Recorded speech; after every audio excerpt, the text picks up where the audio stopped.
And we're back. Great crowd here at Bowl-A-Rama Lanes. Aleta Sill has earned the right to take on our number 3 qualifier, Carol Gianotti-Block.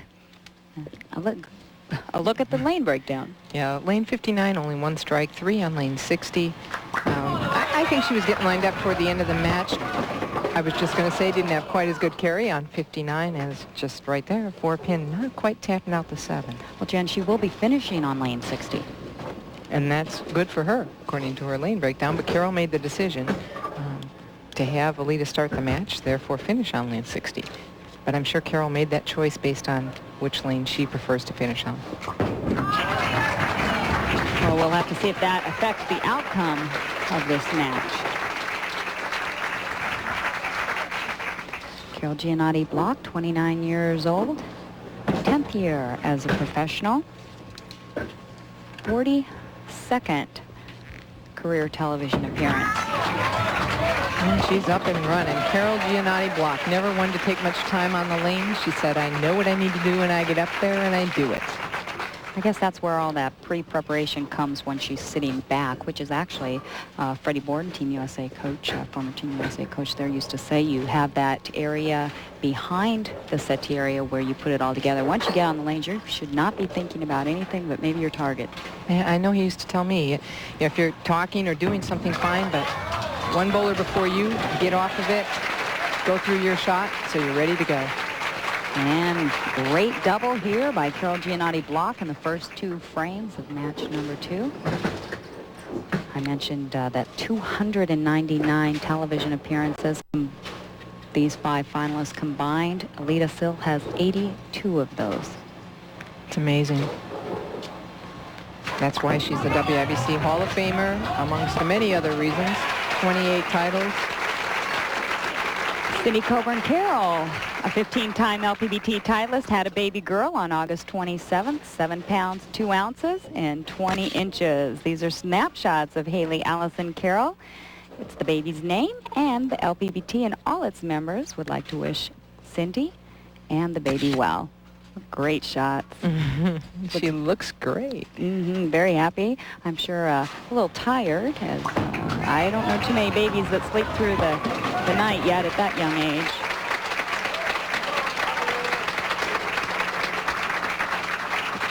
Aleta bouncing right back with a big double. Carol is Mike, so we'll see if she makes any comments. Aleta is also, I believe. She's a little more reserved, a little more calm. I tell you, Carol Gianotti has just been bowling wonderfully this fall. She's playing a pretty tight line tonight. She has a 5-step approach. Now watch her push the ball out. She goes up and out to get that ball moving. She wants it moving. She wants that ball to pull her through her approach. The ball dictates where you go. Look at the release cupped wrist. And this is what happens when she does it just like that. See how tight, the tight line she's playing? Earlier in the week, she was opening up the lanes a little bit more, but I watched her in practice. She tried to open it up, couldn't get it back.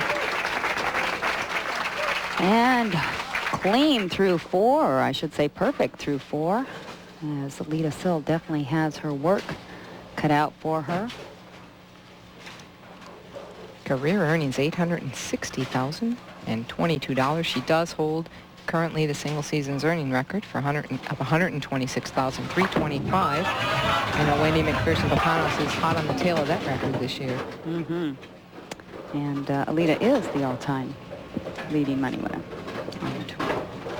I mentioned we have 2 of them, Aleta, and the second one being Tish Johnson, the number 2 qualifier.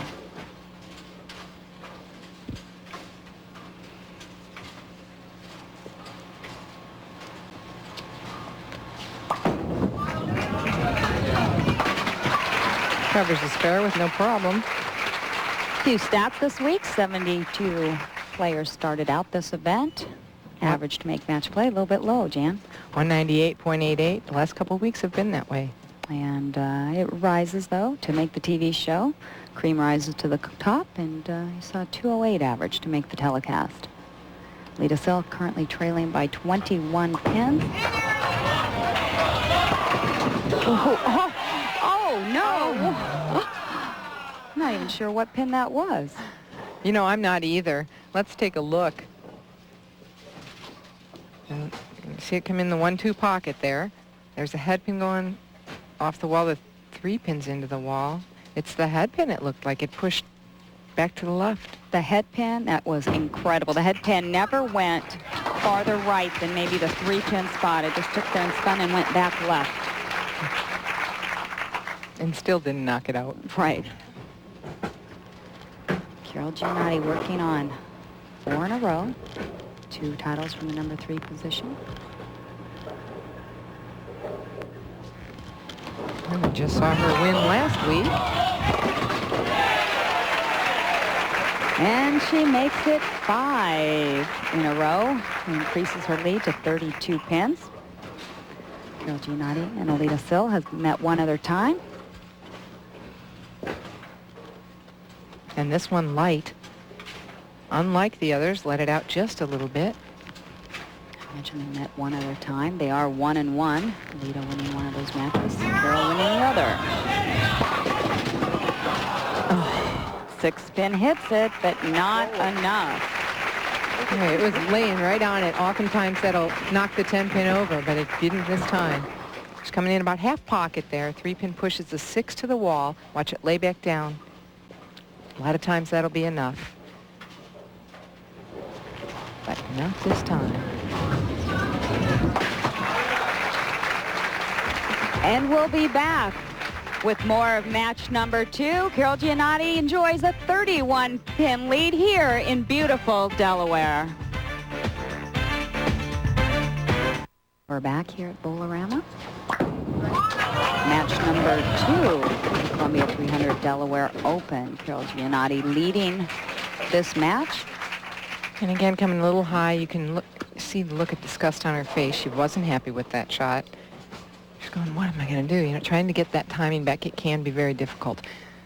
Especially when you're trailing by such a large amount, you probably start to push a little bit more, knowing that the only way to catch up is to strike.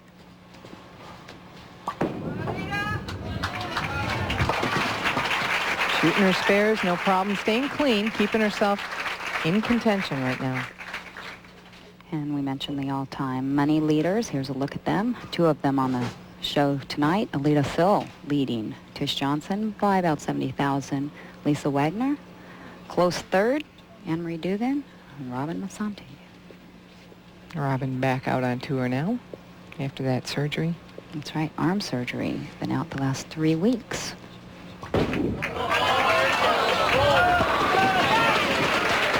Well, crushes the pocket, and there still is time, really, for Aleta Sill. She has been clean up through 7 frames. Caught 1 double in there. If Carol Gianotti-Block ceases to strike, Aleta might have an opportunity to pull this match out.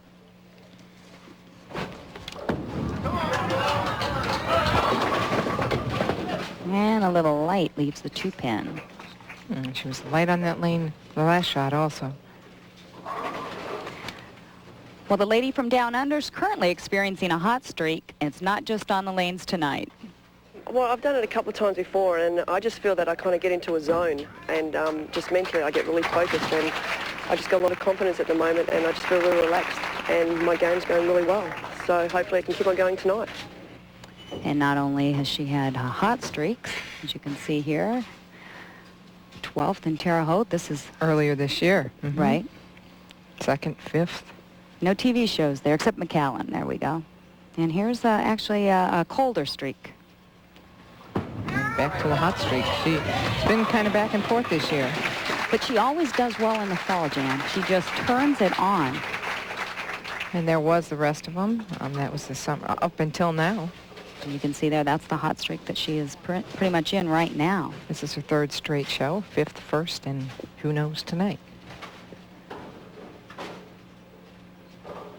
She says when she builds confidence, she just keeps going. And this lady right now looking for a little confidence. 4-pin just flies around the 7. And she could be striking a whole lot more. She's hitting the pocket plenty. She just is not able to carry right now. Look at that average for 1997, 366 games. A few more than a normal league play. Right. People don't really understand that sometimes when they ask the average of a touring player. they compare it to theirs, but it's very different when you're traveling across the country on different lane conditions and you're bowling 300, 400, 500, 600, 700 games. And it's college football on the Deuce. It's this Saturday starting at 12:30. It's Mississippi at Auburn. Then at 6, it's Stanford taking on North Carolina, followed by Utah versus TCU at 9 p.m. Stop by the Deuce for exciting college football all season long. Aleta applauds herself a little bit there. She was able to get that ball to the left a little. Well, the most she could shoot is actually 227. Carol Gianotti pretty much has to stay clean. Right, just staying clean. If she fills 20th frame, it'd be 230, 238. Six-pin just sits in the channel. A little smile from Carol. Recently married 1 year to husband now, Neil Block, living out in California. And she wanted to say hello to him, as always. It's always nice to say hello to your husband. I might have to say happy birthday to mine tonight, or today is his birthday. Ah, happy birthday. yeah. You're still older than I am, and will be.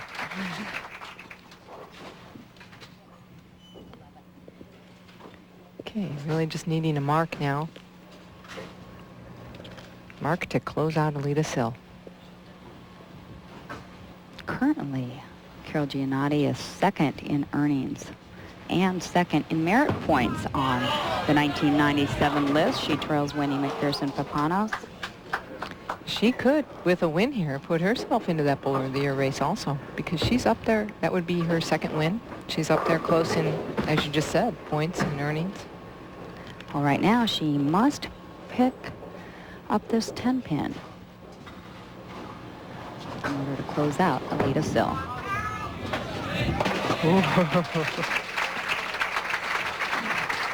That was close. Carol not changing equipment there, just flattening out the ball. Aleta Sill finishes fourth with $3,200 in her pocket.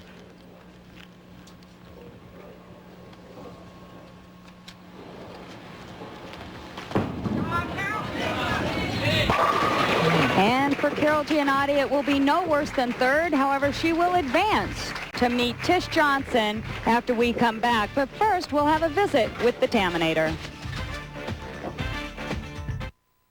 Every week I'm asked what happened to the Taminator, that being Tammy Turner, the young lady that took the tour by storm in '94, being named the Ebonite Rookie of the Year. She's been out the last year with a back injury, and I have her on the phone right now. We're going to find out exactly what's going on and when we can expect her back. Hi, Tammy. Welcome back to the telecast. Hi, Jim. This is the first show I've made in a year. It's about time, and we've missed you. You know, you had the back injury. What injury was it, and what did they do to correct the problem? Well, I haven't even learned how to pronounce it yet, but I believe it's called spondylolisthesis. And basically, I have a crack in a bone in my back, and they had to go in and remove it. And a bone graft, and with screws and pins, that should solve the problem pretty good, and a lot of therapy, which is what I'm in the middle of right now. Well, how's the therapy going? What have you actually been doing? At this point, I'm at the tail end of my therapy. I'm pretty much working out like most women do on tour. I just talked to the therapist yesterday, and my strength is good. If I wasn't a bowler, I probably wouldn't be in therapy anymore. But for anyone who thinks that bowlers aren't athletes, well, my therapy seems to agree that we are, and we need extra therapy. So I basically work out just like anyone would when they go to the gym. And I'm starting to bowl a little more and more each week. Well, I know you're throwing 12-pound equipment. I saw you throw a couple of balls.